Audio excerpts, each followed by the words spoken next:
do that have never been done before. We the people tell the government what to do. It doesn't tell us. We the people are the driver. The government is the car. And we decide where it should go and by what route to do. We the people are free. And I hope we have once again reminded people that man is not free unless government is limited.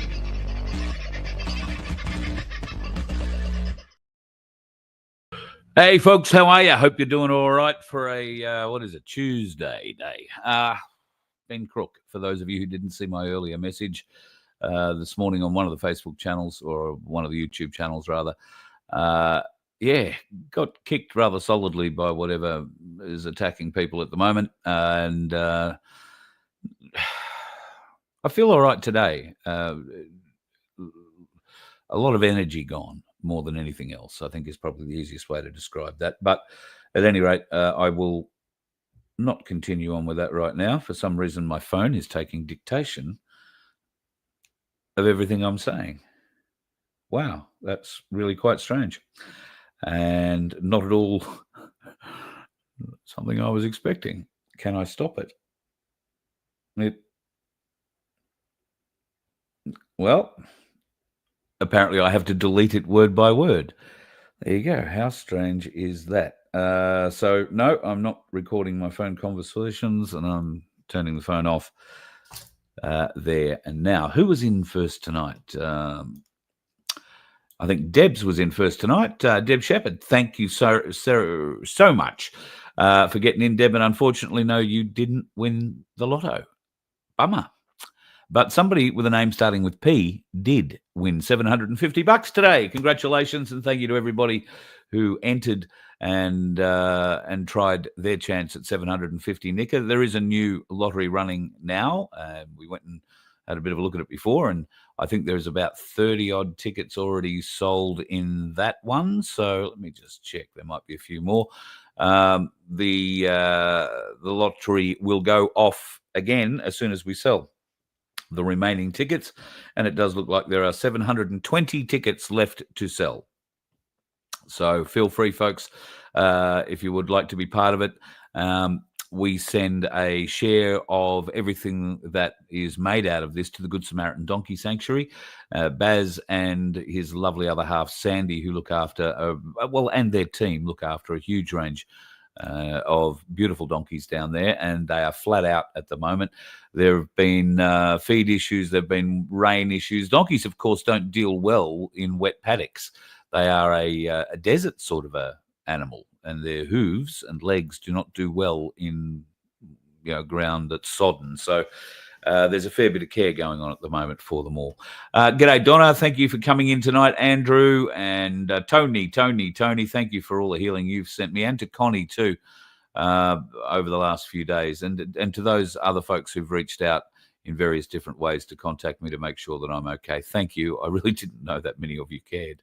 And I'm humbled by that. So thank you. I was really quite surprised. So appreciate it. At least I know somebody's going to miss me when I die. Although it might just be kind things you're saying. G'day, Clayton. Nice to have you in, mate. Got your email, and half a chance Friday lunch, maybe, if you're up for it. Either that or we could probably do Sunday, as you outlined in your email. Thank you, Connie. Yes, I'm picking up. So many people seem to have gone down with this in the movement, so to speak. I was talking to Becky from Truth Seekers the other day. She has been off her feet now for nearly 2 weeks, I think. There are others who've also felt the same sort of pressures. G'day, Paul. Nice to have you in. Macca, I'm sort of reading as I'm chatting here, so I might sound a bit distracted.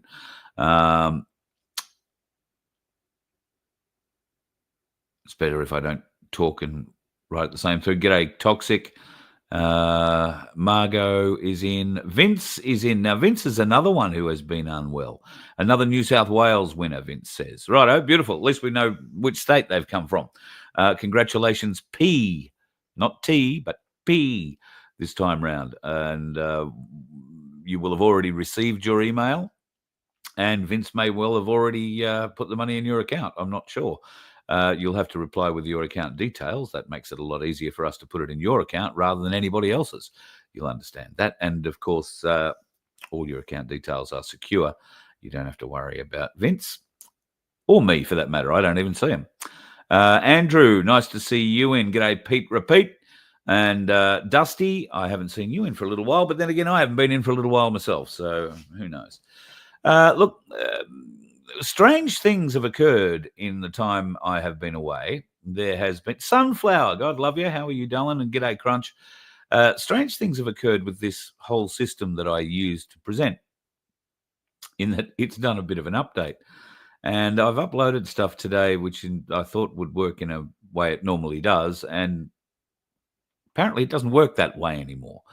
So everything I uploaded in a particular order so that I could progress us through the show nicely has been uploaded in a way that isn't useful to me. And while I was trying to make it useful to me, I ran out of time because the way to make it useful to me is no longer available to me. Doesn't that make sense? So look, I'm just going to start hitting buttons and we'll see where and what goes with it. We'll kick off with this one. That's Bill Clinton. Now, he is talking to a lovely bloke, a fairly young man who's only about 24 or 5 years of age. Why is that bloke of any interest to anybody at all, I hear you ask? Well, that is in itself probably a reasonable question. He is one of the people responsible for adding certain things to our skies, if you like. And I'll let him tell you about it. I'm the CEO and founder of Rainmaker. We're a cloud seeding company that is enhancing precipitation via advanced radar and also drones for the sake of supplementing water supplies for farms, cities, reservoirs, and wildlife throughout the United States. Our ultimate vision is to end water scarcity, and we've begun that mission already. I'm testifying to not oppose the spirit of this bill, which I think is well-founded, but the current configuration of the bill that I think would impede this mission for ending water scarcity and also for bringing the best-in-class technology to Florida and the rest of the United States. And so the first point that I'd like to make is the difference between solar radiation management and cloud seeding. And so Senator Garcia did bring this up briefly. Solar radiation management is a very new technology. It's not something that's been tested at length. NOAA has done some very initial experiments on its efficacy. It is attempting to reduce the amount of solar radiation that makes it down to the planet by injecting reflective aerosols into the upper atmosphere. Now, you might recall, many of us have been saying that this has been happening for a while. There is, in fact, a video available. I'm sure it's on Rumble, but probably not available on YouTube, that goes into this. It is a video called Dimming, if you want to go and have a bit of a watch. Now, this young bloke is the CEO of this company that is doing big government business, and that business is being done through military aircraft that are located in various bases around the world.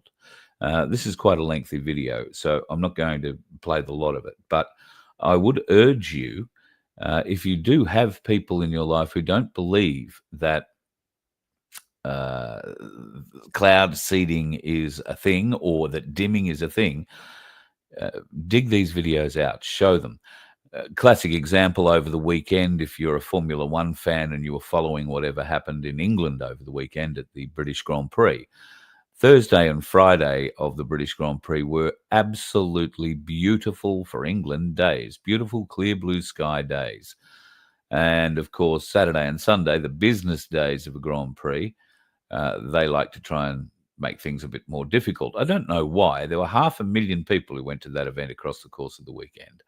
And on Friday afternoon, while the F1 coverage was live, in the background of one of the reporters who's standing there on the track talking about it, there are 4, count them, 1, 2, 3, 4 distinct stripes going across the sky in almost a checkerboard pattern. And I didn't know the weather forecast at the time, but I said, oh, well, it's going to be a wet qualifying probably, and by the looks of it, a very wet race. And that's exactly what happened. They have the ability to turn on and turn off the water when they see fit. And This company in particular has been named as having one of their aircraft that does this sort of thing in the sky over Texas in the hours leading up to the big flood that happened over the weekend. Once you inject these aerosols, they stay in the stratosphere for years. They have effects on the entire climate. The data from these experiments, because the experiments have been so few, is limited. And so the implications of them are not something that are well tested yet. So I'm the CEO of a company who is putting formulations into aircraft, taking them up to certain heights, spraying them into certain wind and weather formations, and don't really know what's going to happen. Haven't really tested that yet. That's what he's just said. Cloud seeding is altogether different. The only similarity is that it has to do with the atmosphere. It has to do with the low atmosphere. It's a mechanism, or it's a tool that either freezes the water in existing clouds or condenses the droplets in existing clouds into bigger snowflakes or bigger droplets such that they fall onto your target watershed or farm. It's a technology that has existed for 80 years in the United States. It was patented by GE in 1946. But it hasn't been viable for a long time because we didn't have the appropriate radar to measure exactly what its effect is. The appropriate radar. Now, he's saying to measure what its effect is. Well, surely the measurement of effect of your weather or rain creation program isn't to do with radar. It would be to do with the amount of rain that falls after you conduct your experiment. Now, there is an Australian company based out of Toowoomba that has been involved in weather modification experimentation for some time. The head of that company has been involved with the CSIRO previously. And if stories are true and their PR is true, then they have also been involved in helping downscale the cyclones and hurricanes that have happened in the last couple of years. One particular one going across the Gulf of America, as it's now called, but back then I think it was still the Gulf of Mexico, and heading across the Florida Panhandle.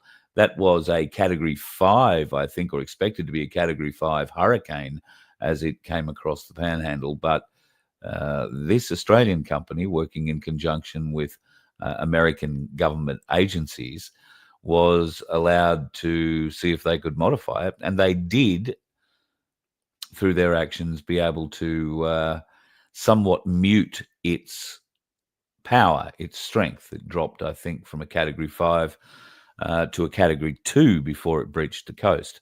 It could have just turned out to be a strong wind if these people had got involved earlier. I want to say they were also involved in the weather modification experiments that happened just prior to Christmas with the cyclone that came. Was it just prior to Christmas or just after? I can't remember now. Came down into southeast Queensland. The one that sort of came down, went down into northern New South Wales and then came back up again.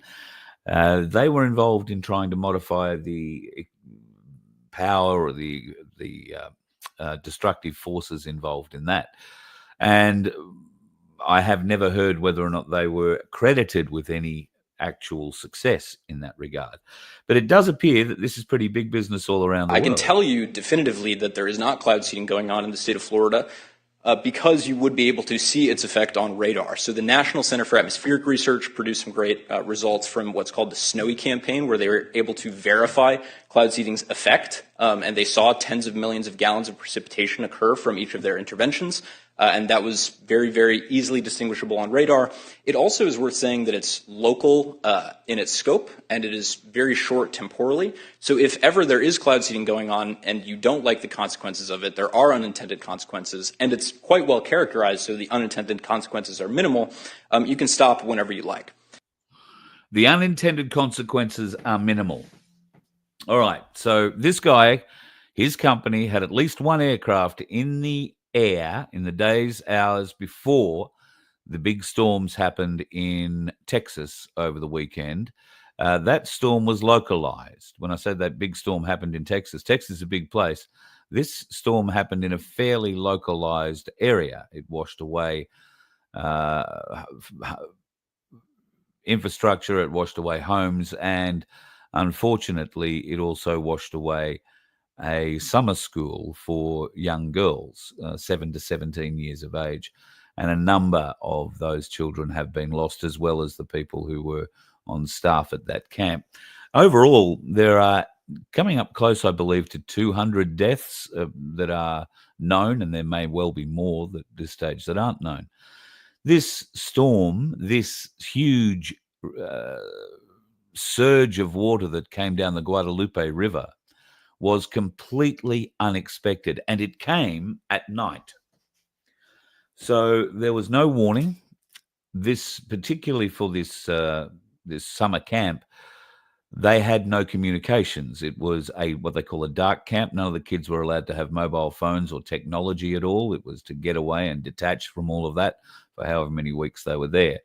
And one can assume that the staff probably had access somewhere, but this, as I say, thing came through in the very small early hours of the morning and was quite devastating. Nobody, I don't think, had any warning. Where did this volume of water come from? Well, this bloke has just told us his systems allow focused rainfall events in the order of tens of thousands of millions of gallons. That's a lot of water. A lot of water. So that point of differentiation between solar radiation management, which is something that I think the public should scrutinize more heavily. That's dimming solar radiation. Bear in mind, we've got governments investing our money in huge bloody solar farms, taking over great, very usable farmland and paying the farmers to put solar panels on there so that they can then fly planes over the top and dim the sun. Hello? And cloud seeding is important to make from the top. Then the second point I'd like to make is that, well, it has to do with the safety of cloud seeding, right? Because this has to do with environmental health, particularly pollution. Cloud seeding is conventionally done with a chemical called silver iodide. Its LD50, so its lethal dose, is 10 times higher than aspirin. And we're using about 50 grams per each operation. That's as much as can fit in the palm of your hand, right? That's less flour than is in a slice of bread. So the amount that accumulates into watersheds is in the parts per trillion after decades of operation, and we have data to prove that from programs that exist throughout the United States. But we have no data to prove that there are no side effects. That hasn't been studied yet, apparently, because that's what he said leading up to all of this. Like I said, there is a lot to be heard out of that guy. I won't play the whole thing tonight, but it is interesting. What I might do is send that through to Vince, and we'll post that up on the VOFHQ website if you want to watch the whole thing. I'll make sure that Vince gets that tonight, and it should be available for you tomorrow if you so desire. Now, I may have these images around about face because I don't know which one is which. Let's have a bit of a look. Oh, yeah, this is the new laws pertaining to our e-safety commissioner. We have a new code. The code orders providers of internet services and particularly search engines to make sure that the person wanting to do the search is of age. Now, how's that going to affect you and I? Well, I can tell you it's going to affect us pretty badly. Oh, shit, I've just lost my video. It's going to affect us pretty badly. Let me just remove myself from here for a minute and I'll come back with a picture, I hope.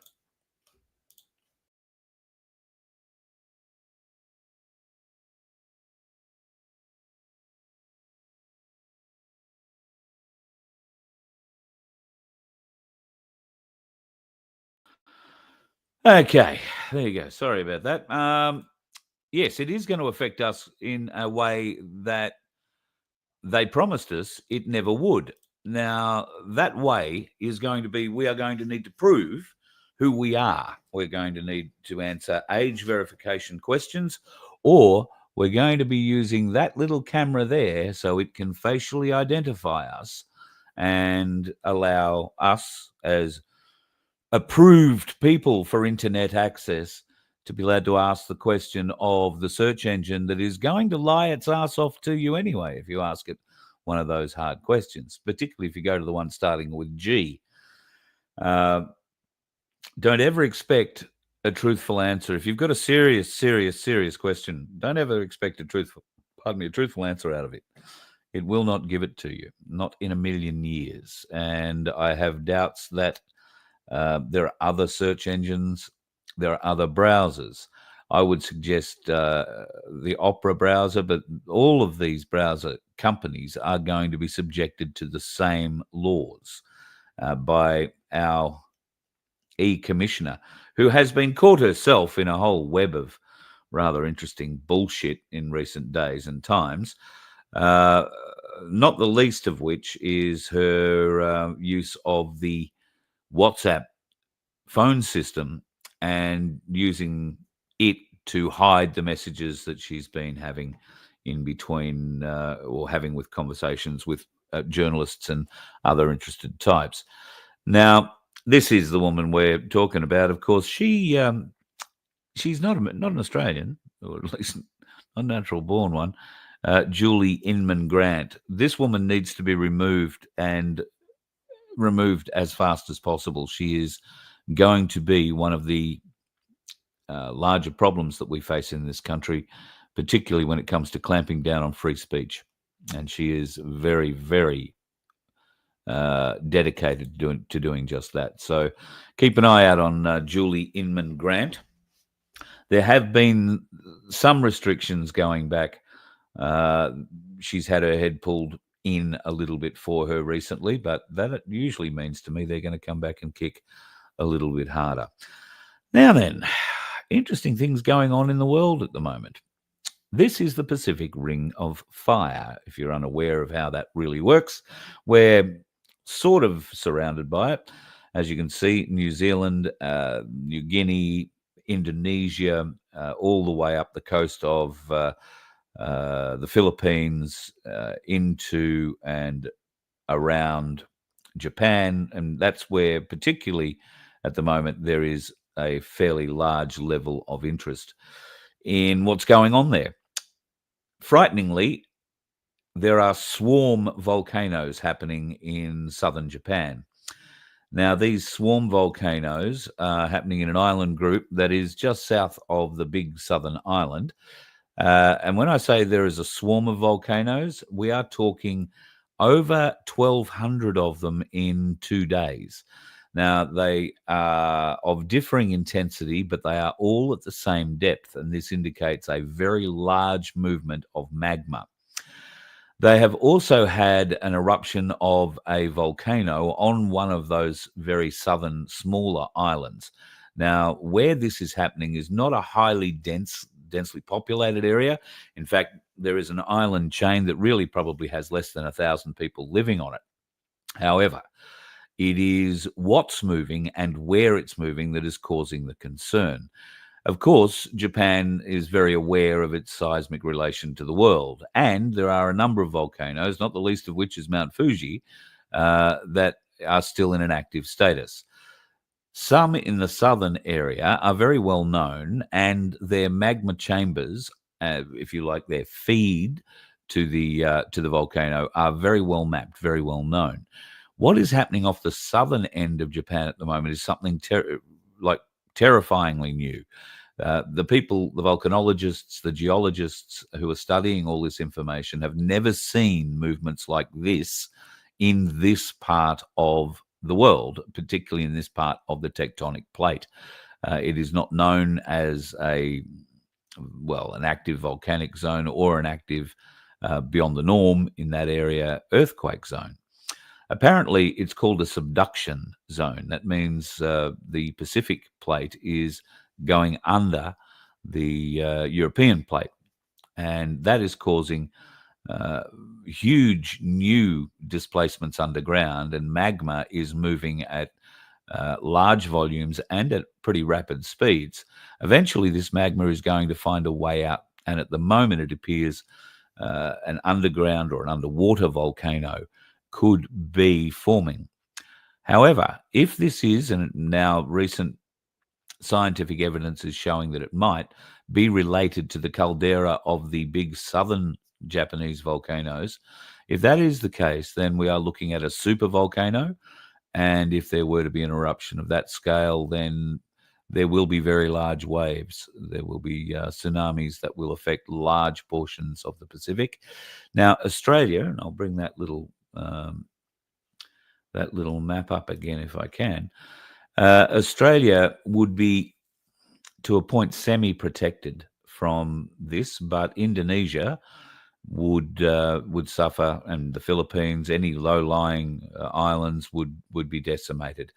And depending on the size and scale of any tsunami, Australia, particularly the northern parts of it, might not be spared.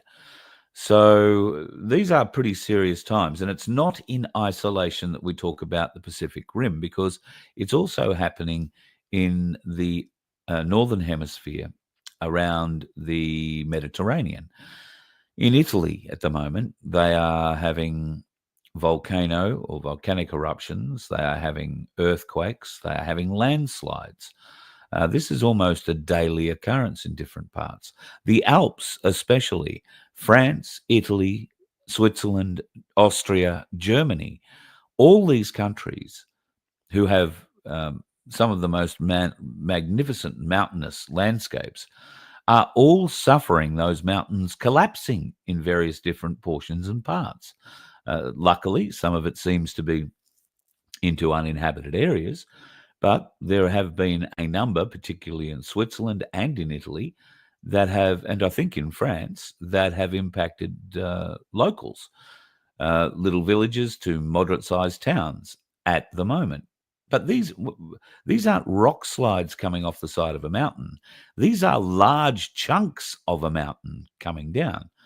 Something very strange is going on in the world, and these quakes are happening, like I say, on a daily basis. And at the moment, they seem to be focused on Japan. A week or so ago, they were focused off the coast of the USA, off Oregon, where there is another volcano that is active at a fairly significant depth. There are two volcanoes, underwater volcanoes off Oregon. The second one, the deeper of the two, is more active at the moment, but they're both active. That promises to cause all sorts of problems too. If they were to go, that wave, if there were to be a tsunami coming out of there, would be significant. Tsunamis don't have to be generated by earthquakes. There is a school of thought that says they can be generated by radiation and affected by the sun. Now, the sun at the moment is putting out some pretty radical radiation, and it's aiming a lot of it at Earth. We have been speaking now for years about having the sun give us a band of radiation that awakens us, that gives us more ability to see the truth. I don't know. There have been certainly much evidence that has been the case after bursts of this radiation that hits the atmosphere, communications, blackouts, all that kind of thing happens. But then there seems to be a certain awakening inside the general human populace. We are going through another one of those at the moment. However, don't for 1 second believe that this could have no physical effect on the Earth. There is a fellow who studies this kind of thing and particularly puts out lives almost every day at the moment about the strength and power of the radiation and pulses that are being put out of our sun aimed at the Earth, and the ramifications of those should it induce a cataclysmic event.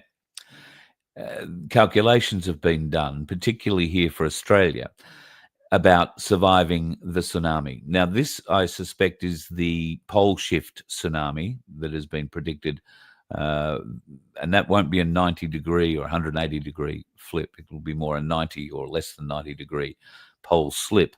India will become the new North Pole, if you like, in this prediction. But they are saying that if that tidal wave comes, to survive that tidal wave, there's quite a formula. But essentially, you're going to need to be 5,000 feet above sea level.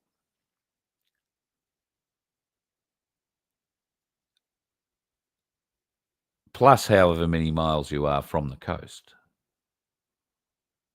but 5,000 feet above sea level. I don't think there are too many places in Australia that are 5,000 feet above sea level. And if they are, they'll be on the east coast, in the southern Australian Alps. Mount Kosciuszko would be about the only one that springs to mind that's probably over 5,000 feet. There might be a few more. I'm not sure about the tallest mountain in Queensland, which has the weirdest name, and I should be able to remember it as I've read it on the signs on the side of the highway I don't know how many times. But 5,000 feet. And that may not help you if you are at the ocean's edge. So it will be a world-changing event if that is to happen. We are seeing increased activity all over the world when it comes to earthquakes, when it comes to volcanoes, and other terraforming or deforming actions. There is also new talk now of quakes in Alaska. Now, these quakes are, from what I remember of where the HARP and DARPA research facilities are in Alaska, these earthquakes seem to be in that area. And whether or not they are targeted white hat earthquakes, who knows? But we're going to have to wait and see what else comes out in the world, I guess. Jeffrey Epstein's suicide includes photo evidence that was modified for security reasons and privacy reasons. Yes. So Jeffrey Epstein files have been not released because there are none. At least that's the story that we are being told. There are no files. There was no list. There is nothing to see here. And in fact, the FBI have now closed their investigation into this because they don't believe there is anything more to see. I'll just take you back to something. Well, I'll take you back to a couple of somethings. When Donald Trump was elected and he put the new Attorney General into place, Pam Bondi, she was asked on numerous occasions after his inauguration in January, when would we see the Epstein files? When would the names on the client list be released? The DOJ may be releasing the list of Jeffrey Epstein's clients. Will that really happen? It's sitting on my desk right now to review. That's been a directive by President Trump. I'm reviewing that. I'm reviewing JFK files, MLK files. That's all in the process of being reviewed because that was done at the directive of the president from all of these agencies. So have you seen anything that you said, oh my gosh? Not yet. Okay. Well, we'll check back with you. Yeah, that one's a bit out of sync. But she was also caught saying it not just there, but in other places as well. No, the FBI, they're reviewing, there are tens of thousands of videos of Epstein with children or child porn. And there are hundreds of victims. And no one victim will ever get released. It's just the volume, and that's what they're going through right now. The FBI is diligently going through that. I haven't seen that statement, but I'll call him later and find out. Tens of thousands of videos with Epstein. The details were on her desk at the time to be reviewed. The president wanted all of that out. That was going to be one of her first jobs. Kash Patel, FBI director. That was one of the demands that he made when, well, I think well before he became FBI director. He wanted to make sure that as the first order of business, President Donald Trump, put out all of the information, all of the details available on the Epstein files. Then Kash Patel gets made FBI director. Dan Bongino, also a very vocal critic of those hiding the Epstein files and a very good podcaster, former Secret Service officer, former New York police officer. certainly knows his shit, and we all were suckered. We believed that he was a good, genuine kind of guy too. Well, now both he and Kash Patel say, nothing to see here. He killed himself. Yep. He just managed to do that. What happened to all the files Pam Bondi was reviewing? Tens of thousands of videos showing Epstein. Admittedly, she didn't mention it showed anybody else. But tens of thousands. There's got to be other names. There has to be other names. And I think this from Elon Musk says it all. What time is it? Oh, look, it's no one has been arrested o'clock again. The only person who has done any time for Jeffrey Epstein, other than the small amount of time Jeffrey Epstein spent inside, is Ghislaine Maxwell. What was she convicted on? Child trafficking, wasn't it? Well, to be trafficking children, you have to have someone buying the children, don't you? There's got to be another end in that process to signify trafficking. There has to be an end user, so to speak. Not one of those individuals, not one of them, by the looks of it, is going to face any kind of justice. And therefore, that means hundreds, maybe, what did Pam Bondi say, thousands of victims also don't get justice. This alone is a 180-degree spin from Donald Trump. I mean, he's not talking about it now. He's not asking the incredulous questions, and he is putting out a whole heap of edicts that are, I'll just say, a little bit weird at this juncture. He's got Benjamin Netanyahu at the White House at the moment. They are patting each other on the soft and furry bits quite rapidly, I suspect. I'm not sure that Donald Trump either, well, I don't think he's a stupid man, so we can't assume that he doesn't really know that he's been played. But as I said in my earlier show this morning off the phone, I believe that he has been fed a certain narrative by Susie Wilkes, who is his chief of staff. She's been very, very pro-Israel, very pro-Zionist motivations for the entirety of the time she's been with the president. But more so, before working for the president of America, she worked for Benjamin Netanyahu.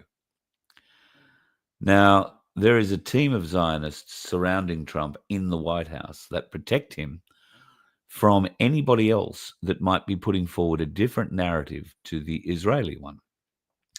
When it comes to Israel and Iran, the narrative that was put forward to Trump was that Iran had already produced a nuclear weapon and that within a week they were going to transport it to the Houthis, who were then going to do God knows what with it.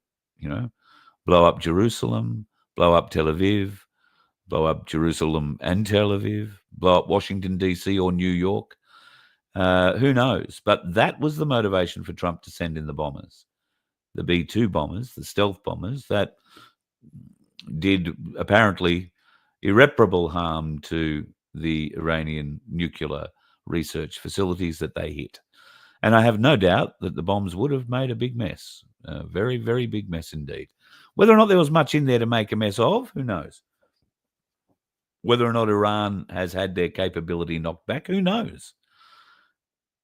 I imagine it's probably taken a toll. But did you see the way Israel cheered afterwards?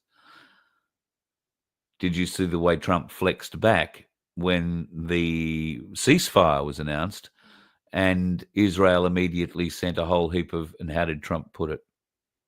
More bombs than we've ever seen before. As soon as the ceasefire was announced, they had 12 hours and they sent everything they had. That didn't make him happy. Well, what it did do was stop the war, and he's right about that. And today, Trump is comparing himself to Roosevelt, who I think was president at the time when they dropped the bombs at the end of the Second World War. And that supposedly ended the Second World War. I guess it did. It certainly made Japan, well, it sent everybody deaf. They didn't have much of a hope. But that's upset people in Japan that he has aligned himself along the same way, saying, well, look, that the two bombs at Hiroshima and Nagasaki ended the Second World War. The Germans could see what was coming. And I think the Germans were already pretty much knackered by that time anyway in the Second World War, but the Japanese were not a spent force by a long way. This, however, did huge damage, not only militarily, but to the nation as a people. So, yes, it did end the Second World War. Did Trump end the Third World War before it began by blowing up these Iranian research facilities? Well, possibly. But to align yourself like that at the moment, I think, is a little bit rich, given that we are now seen to be throwing parties for everything in Israel, everything Zionist. And now, apparently, we're going to talk about the reconstruction of Gaza. That's the other land that Israel has destroyed indiscriminately. Israel showed it could fire with pinpoint accuracy missiles over hundreds of thousands of kilometers. It could deliver these missiles with pinpoint accuracy from launches at home, from the air, and drones, and God knows whatever else. It showed that when it hit Iran. Now take a look at Gaza. Gaza's just a shooting range. If it moves, shoot it, I think is the operational mantra of the day. If there's a straight wall still, blow it up. They've turned Gaza to rubble. Well, that's probably not the way they'd like to view it. They've turned Gaza into an opportunity. What will happen to the Palestinian people when that opportunity is taken, I wonder. Could be a little bit difficult. A lot of nice things happening in the world at the moment, folks, if you are interested in gold bullion. Here is an interesting little story that's come out of Ainsley Insights. Now, this is to do with the Australian Federal Reserve. There is a $2.5 billion renovation meant to be happening, I beg your pardon, on the Federal Reserve headquarters in the US. Now, this has gone up a little bit over $0.6 billion since the first design was put forward, and it's got something to do with, wanting to bring this whole thing into the new technology era. Apparently, the old Fed building is very old. The design called for all sorts of new upgrades, including private elevators for the governors of the bank and private dining rooms and all this sort of shit. Why is the Fed doing all of this? Well, it might have something to do with the price of gold at the moment. At the moment, gold is doing pretty nicely, thank you very much. At $5,082.79. Silver, on the other hand, is doing pretty good at $56.17. It's been hovering over the $56 mark now for I think it's 4 days. And the people, not at Ainsley, I might point out, but I've been speaking to some people internationally who believe that silver in the next week or so is really going to get another substantial lift. So if you have the opportunity to pick yourself up a coin or a bar or whatever it is you can afford, my tip always would be to go and do that anyway. It's only going up. I have a very good mate who bought recently, a little while back when silver was at nearly $55. And then it dropped and it went back below 50, went down to 48 or something again. He had to fight his way back to get it to $55 and wait. And then when he did, he sold it. The next day, it went bunter and wound up at $57 or $58, just under $58. So while he did get his money back, he could have waited 24 hours maybe and made a bit more money on top of it. This is just how volatile the silver market is at the moment. The gold market is hovering around the $5,000 to $5,200 mark. Why is this not moving more at the moment? Well, that's a bloody good question, and it's all to do with the US dollar. The US dollar is about to collapse. Most pundits in America are saying that it is on its last legs. There is no way that the US dollar can survive. So many institutions, including BlackRock, are buying gold. I've been trying to find out what monetization of gold means in an institutional form, but I haven't been able to get a hold of anybody today to actually explain it to me. But apparently this is a bad thing. So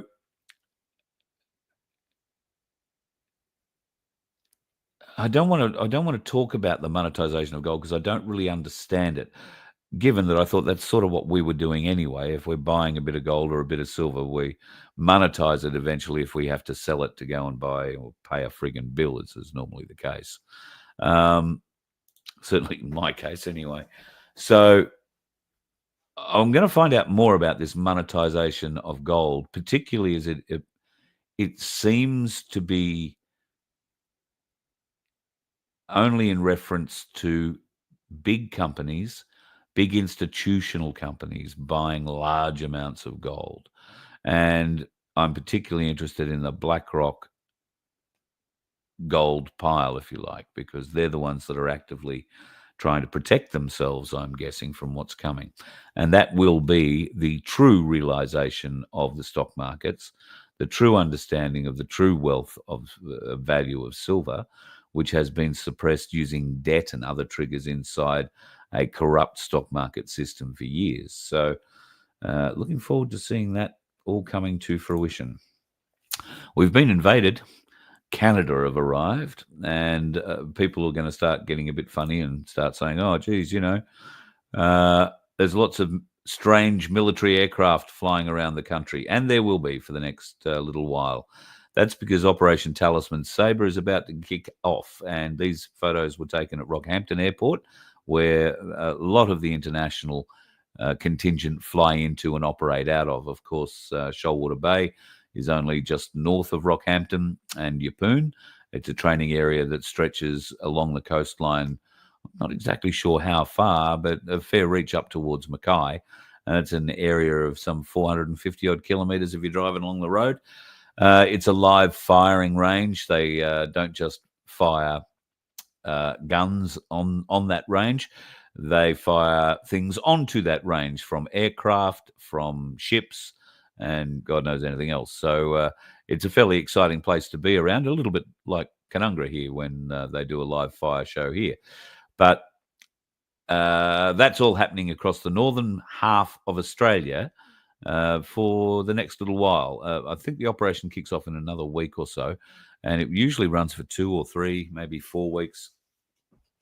Last year it was... I'm pretty sure it was last year it was curtailed because there was a helicopter crash that killed a number of American service people.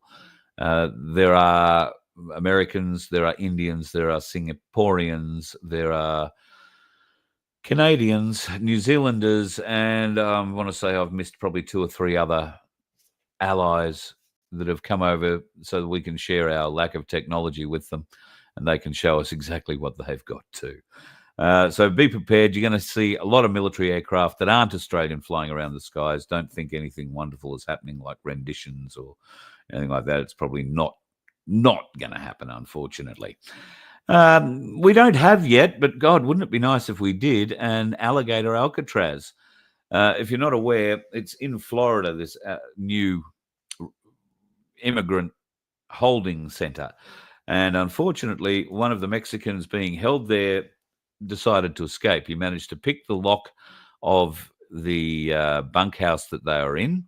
There were 7 people, I believe, in the bunkhouse. He got a bed spring, bent it open, bent it around, somehow managed to pick the lock with a bed spring, cut himself getting over the barbed wire fences on the perimeter, and got less than a kilometre before a crocodile, or I beg your pardon, an alligator got a hold of him. It only took him about 6 hours to find what was left of him, but gee, what an effective place to keep your illegal immigrants. And they're only keeping the worst ones there. You know, the ones, this particular fella had been charged with raping 2 people, I believe, in New York, and was not a generally nice fella. So they're now starting, and I wouldn't be at all surprised to hear that they might be coming from the Katter Party, to have something similar here for Australia for those illegals that come across our northern borders. I'm sure we could have a little crocodile Alcatraz kind of thing. We'd have to call it something else, wouldn't we? Ned Kelly Cove or something. But I don't think it's necessarily a very bad idea at all, if you ask me. Let me just have a bit of a look at what else I've got here. It's very difficult because this thing has thrown all of these things I had lined up. Oh, I was going to talk to you about a private pilot. Now, you're going to love this kid. 19-year-old has got a pilot's license and decided, I want to touch down on every continent. And without asking for permission, decided to fly unauthorized and solo to Antarctica. This didn't end up well. Unfortunately, he was detained. Now, where was he detained is the interesting thing. Was he forced down onto the ice pack? No, he was not. He was turned back by warnings from ships, and if he had have progressed, they would have sent aircraft up to him. I would wonder where those aircraft would come from if they weren't coming out of Chile, like he did, or Argentina, possibly Argentina, I guess. More likely Diego Garcia, just between you, me, and the gatepost, but I could be wrong. Anyway, this kid still hasn't been seen, as far as I'm aware. He is still detained, and they are asking all sorts of interesting questions about why he would want to go and try and fly to Antarctica in his aircraft without the proper clearances. It would also be a very well, I guess if the kid is flying around trying to land in every continent, he's probably got an aircraft that has had extended tanks put into it, meaning that there is no back passenger area. It's probably got a fuel bladder in it on top of what he's got on the wings, because it's not a short flight, whether you're going from Chile or Argentina, flying south to Antarctica, having a look. You want to have a bit of what they call loiter time, so you can fly around and have a look at a few things, and then you've got to have enough fuel to get back, presumably, to where you took off from, or to another place you can land. And when you go that far south, there aren't too many other places you can land that could be deemed friendly unless you've been given permission to land there. And this guy obviously didn't. So I'm going to try and find out more about what happened to him. It should be an interesting little story going forward. And this is probably the story I'll wrap up on for tonight. Big Pharma in America are making huge noises again about our public system for medication here. Now, they have made overtures towards Trump. Trump may or may not make overtures toward Australia, but at least at the moment, this is being talked about as something that could be of significance to Australians who are getting publicly funded medication. You can see here just a list of what the Americans pay versus what the Australians pay for even basic treatments for epilepsy, asthma, heart disease, bacterial infection, diabetes, transplant rejection prevention. It's unbelievable just how badly the Americans are being robbed by Big Pharma. And that is precisely what is scaring Big Pharma. They don't want the American people to understand that Australians are paying this subsidized fee. Why isn't the American government negotiating subsidized fees for medications like the Australian government? Well, that is why Big Pharma is called Big Pharma. They pay enough of the politicians over there not to do that kind of thing. So they're now going to try and pay them more to take our publicly funded medication off us, to pressure the Australian government to not make medications as easily acceptable, or to put a large lift in the costs that Australians pay to receive them. Watch this space, folks. The bastardry continues in a huge way. All right. I think we might love you and leave you there for tonight. I have such a weird... I can't even read the comments. Oh, look at this. Hang on. I'll be back. Bloody hell.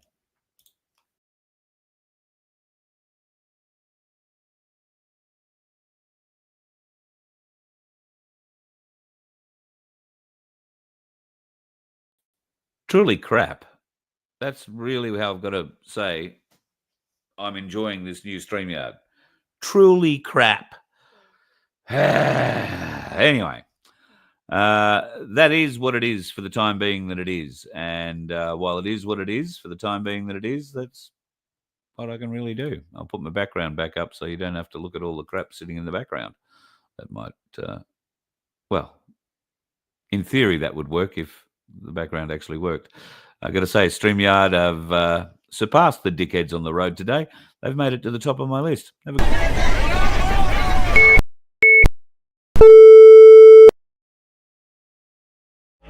You let one ant stand up to us, then they all might stand up. Those puny little ants outnumber us 100 to 1. And if they ever figure that out, there goes our way of life. It's not about food. It's about keeping those ants in line. That's why we're going back. Does anybody else want to stay? Let's rock!